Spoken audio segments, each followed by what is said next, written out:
mighty chipper. Do you feel the sun on your face? It's beautiful. This beautiful city. It's beautiful, beautiful, beautiful. Beautiful. And guess what? What's that? We've been here on the continent 3 years strong. It's our anniversary. Yeah. 3 years. 3 years. It's a blessing to have been on this journey with you, with our family. I have a question though. I'm listening. I'm gonna get real corny like you be doing. I'll never be corny. I'm cool, calm, and collected. 3 years on the continent is the thrill is gone. Almost was gone, but listen, we in Nairobi. So when the thrill was getting ready to exit out and leave, Nairobi saved my life. It saved me. The thrill of being on the continent is crazy because it hasn't left. Most people that we speak to that have been here for a while, they still find it intriguing, exciting, thrilling, and it's like it leaves you lost for words. Because as we were speaking, we had so many meetings yesterday, so I don't remember who we were speaking with. Having a conversation, right? But as we were speaking yesterday, you just messed me up. As we were speaking yesterday, yes, right? They were asking again, why you want to move here? Why you come? That's right. And, I remember. And explaining to them, the same old reasons. Everybody knows those reasons already, but to be able to say we weathered the storm.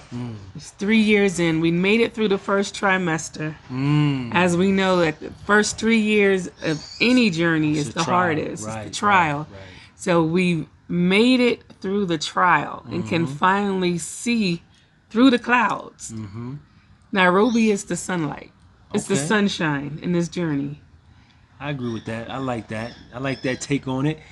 I agree. I mean, it was dark. It got a little dark. Cloudy. Got a little cloudy. Thunderstorms. Treading on this journey, and, got to a point where, we didn't really know where to go. Along this path, wasn't no direction. Where to go, what to do, how to do it. Yeah. We got the wind knocked out of us. True. It's crazy. It's true. But I'm grateful and I'm thankful that, we stayed the course. Nonetheless, we stayed the course. We were kind of forced to. Well, we didn't have no options. It's always options, but I think that we just didn't want to give up. And we just wanted to just continue forward and just see. And just see, and we're seeing, and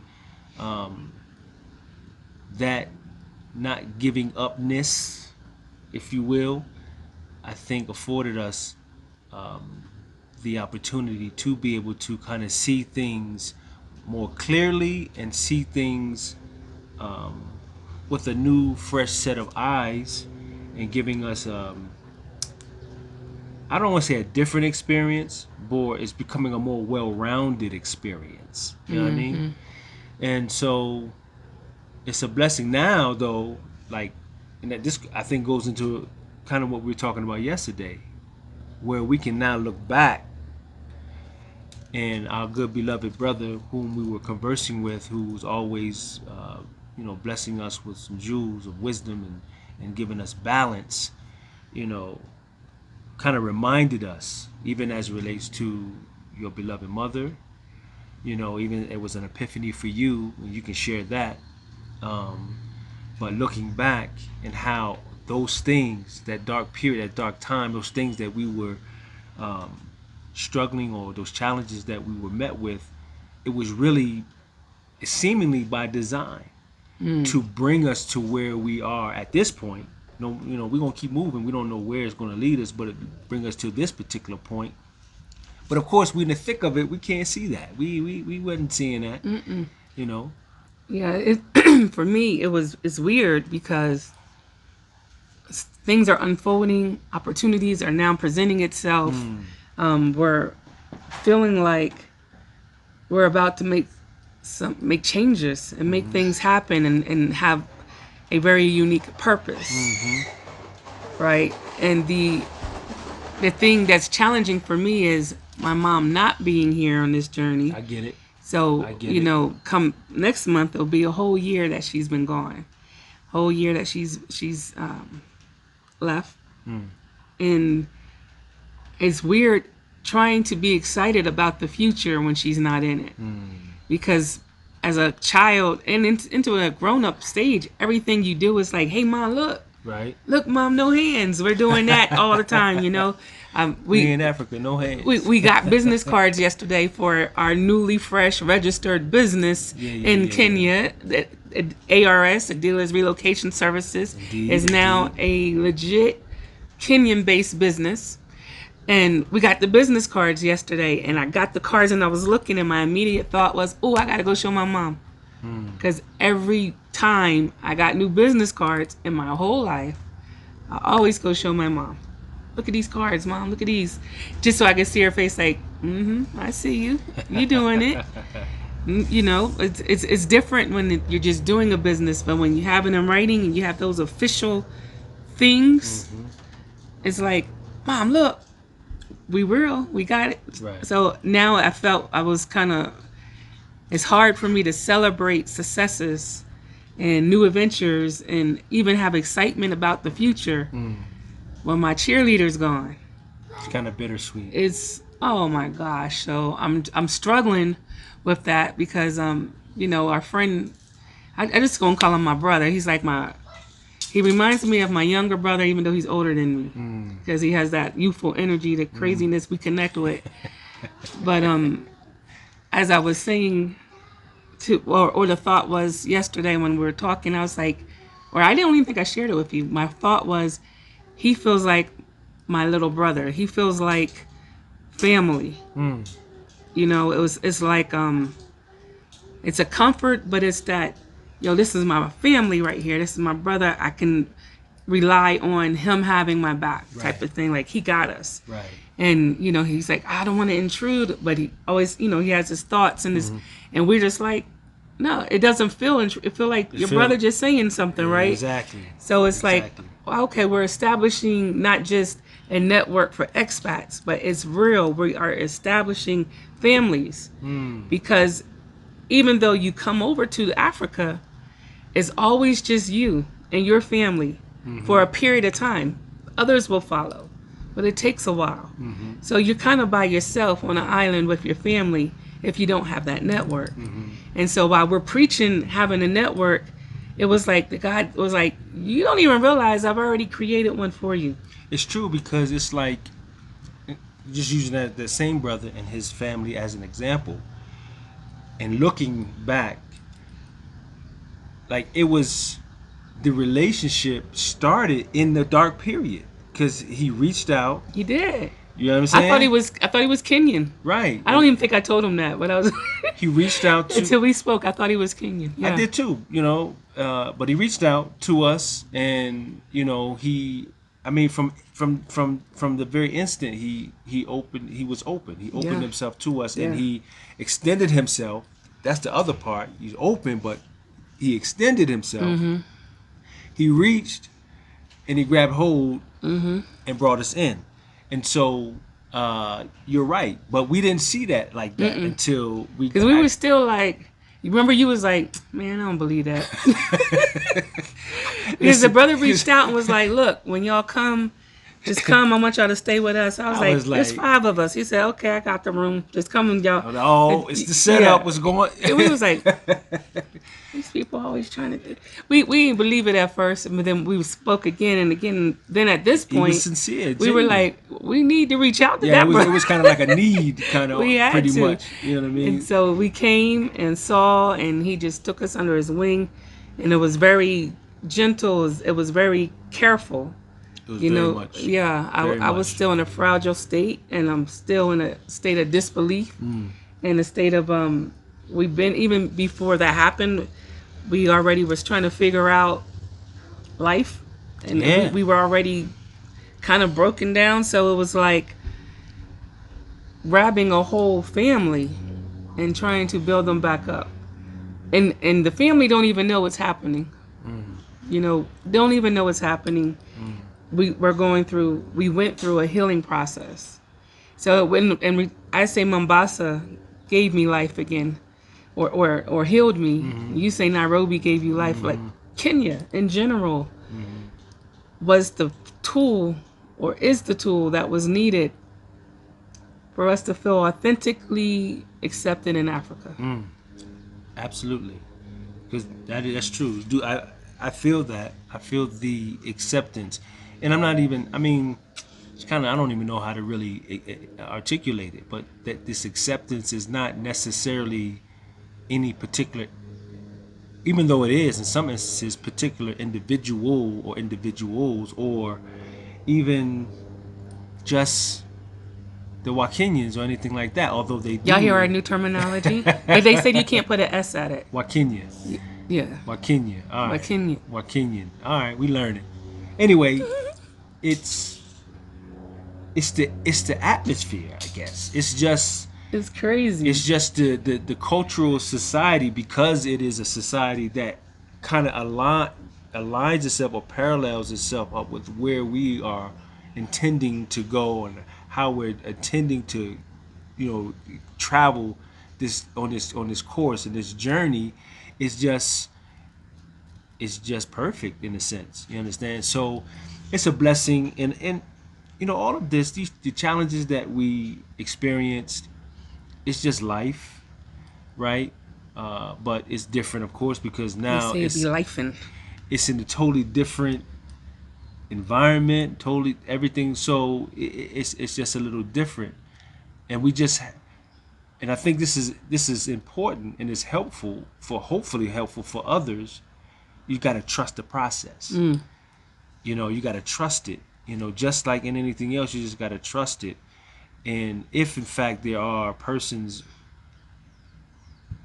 that are available, or persons that are there in a network, in a community, it helps and makes it a lot better and a lot more easy in the transitioning.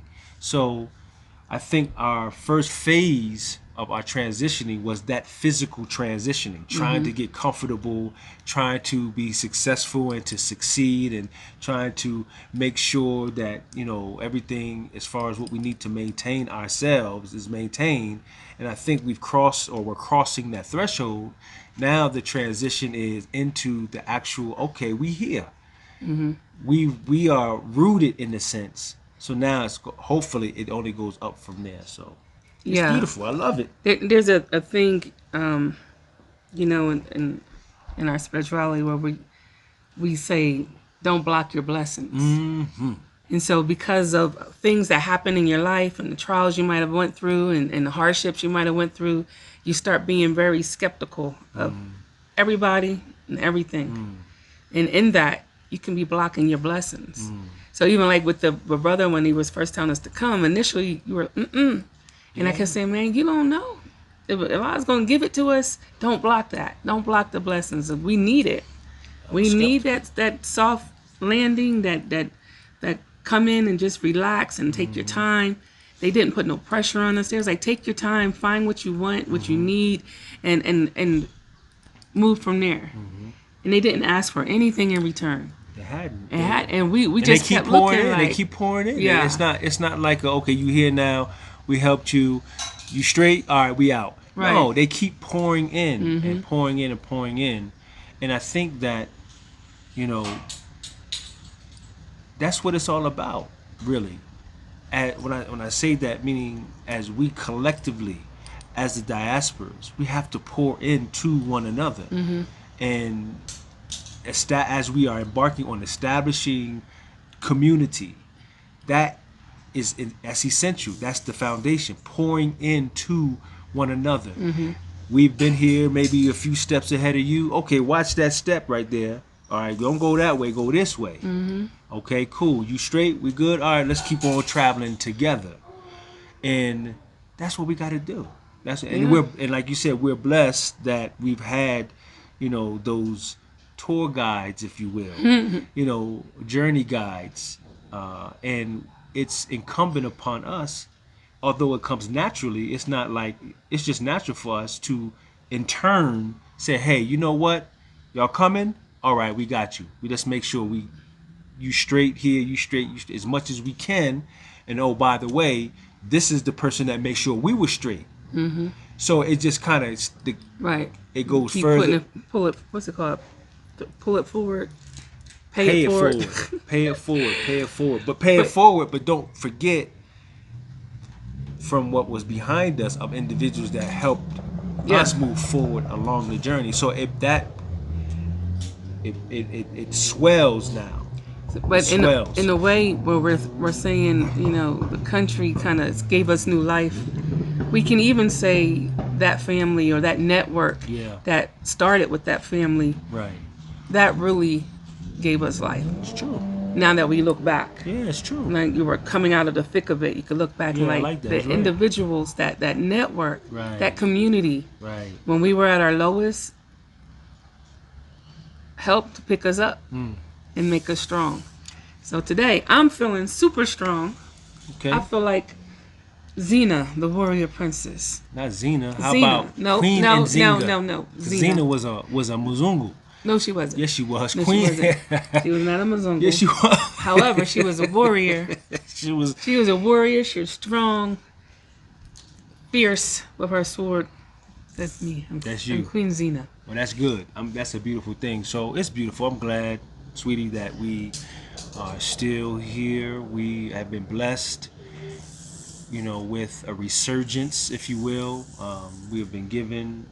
We've been, it's a revival. It's a breath of fresh air. It's all of those good things that, speak to just the continuity of life. On top of, it's Nairobi. It's Nairobi. This city is so energetic. Like, the city gives me energy. I'm blown away. We're going to have it today with some of the other fellow expats. Yes. We're meeting today to celebrate those that were fasting at the end of the fast, have some family time. And even and the beautiful thing about that these are not all Muslim. Yeah. And they even said that, listen, we're not Muslim, but we there. We there. And that's what it is. That's what it's about. It's like, a gathering and celebrating and acknowledging, this is just my interpretation of life, of community. Because as Muslim, when we do take upon the fast, we're doing it collectively. And then after we have reached that point of success with the help of Allah, that, okay, as a community, we come together and we acknowledge that. So, but what's unique for me is in Africa, they celebrate and respect every single religious holiday. Sure. So either today or tomorrow, it's a government shutdown. It's a holiday. Right. And I didn't even know that. Like in the States, it was, okay, we'll come together for dinner at that time. Mm-hmm. But I didn't know that, no, this is a holiday. You shut down. You don't go to work, blah, blah, blah. It was, wow, okay. It's a beautiful thing. It's a beautiful thing. Like, there's so much respect. It was like that in Rwanda, too. In Africa, period. Because they do that in Ghana, I'm told. And I know in Senegal, of course, they do it. But just the fact that what we were taught, Africa is savages. They're this and they're that, and they fighting against each other. They kill each other for religious differences and blah blah. Yo, I'm gonna be honest. We've been told the biggest lies of our life. Sure. Because when you come over here, it's peace. It's peaceful. There's stuff that happens, of course. That's life. We can make some stuff happen. We get so mad at driving sometimes, but it's life. Right. But for the most part, it's peace. It's peace. People leave their doors unlocked, believe it or not. I don't know about that one. Was the door locked last night? Yes. No, it wasn't. Yes, Remember, we came home, the door was unlocked. Yeah, but when we got home, well, of course we locked it, but we're like, he was like, the door is unlocked. And I was like, So Ain't no so. it's peace. It ain't that much peace. You might get a child running there with his little toys trying to play, but Anyway, we not doing that. We gonna lock these doors. we're gonna lock the doors. I'm just saying, to know that it wasn't locked, I'm just like, Yeah, that is true though. It wasn't. Hakuna Matata. If it were, because like of course in the States we out and then we've been out all day, and our being out is dark time. Our training is such. Okay, you, the family, y'all hold fast. Let me go. Let me do a whole security check first to make sure ain't no intruders or nothing like that. Make sure all the coast is clear. Then okay, family, we can enter. But here, and even yesterday experience, I didn't really have that. I mean, the family was still in the house. They were, we were the only ones that's out. But I didn't have that sense that something was wrong. So I was pretty cool with that. But we locking doors. in Rwanda, our door probably was never locked. That's true. That's We true. wake up, the door is open. I'm like, did he go to bed? Did he leave it open? What's going on? I'm telling you, Rhonda, we barely locked the door, and if we did, I don't even know why we did it. Anyway, I'm saying Africa is not what they told us, it's our anniversary. and I'm loving it. We It's our love it. 3-year anniversary 3-year on the anniversary. continent. And so we're loving it, and it's a beautiful thing, and we're prayerful, and we're hopeful, and we are looking forward to whatever else. I hope that you are. I am looking. I'm sure you are, to whatever else that there is for us. It's going to be some challenges down the road, I'm certain, and I'm sure. But I think that because we have gotten this soft landing and we are able to move forward with a whole new freshness, that we'll be able to weather whatever storms that may present themselves.